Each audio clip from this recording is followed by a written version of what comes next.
Good morning, everyone. Thank you, Frank, for the opportunity to be here today. There's a hidden and overlooked threat to the nation's health security and national security, and that is our dependence on China for basic medicines.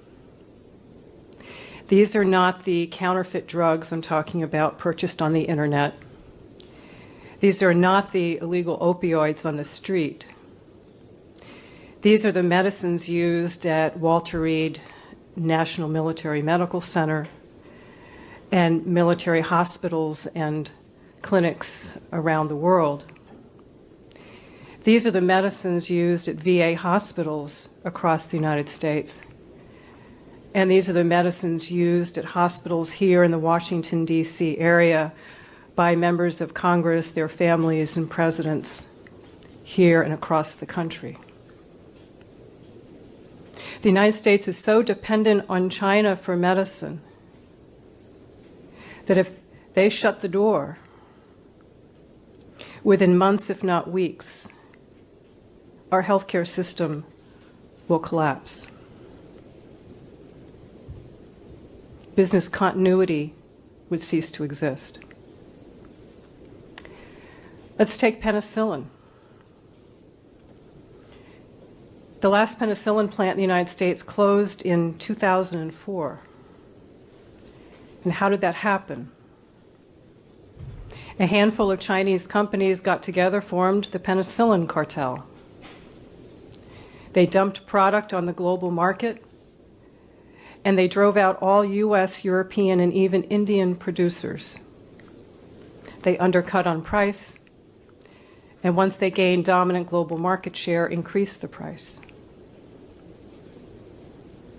After the anthrax attacks, right here across the street and around the country, the United States government needed to buy 20 million doses of antidotes for anthrax exposure.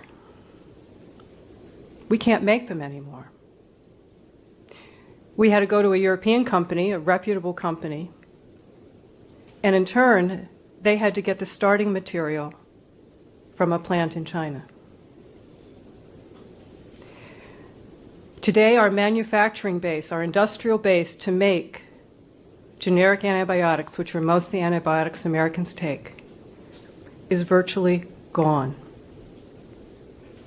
In the late 1980s, Oak Ridge National Laboratory did a report of documenting where every single antibiotic plant was located.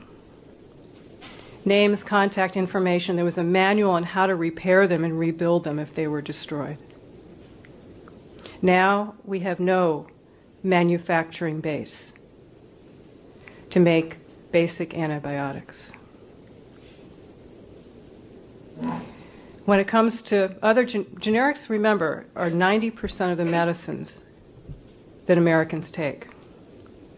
And we are on track now that within 5 years, maybe 10, probably not, but more like 5 years, the industrial base to make 90% of our medicines will disappear.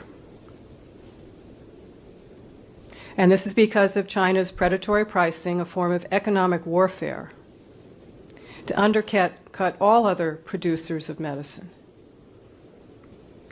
and causing the collapse of our industry here.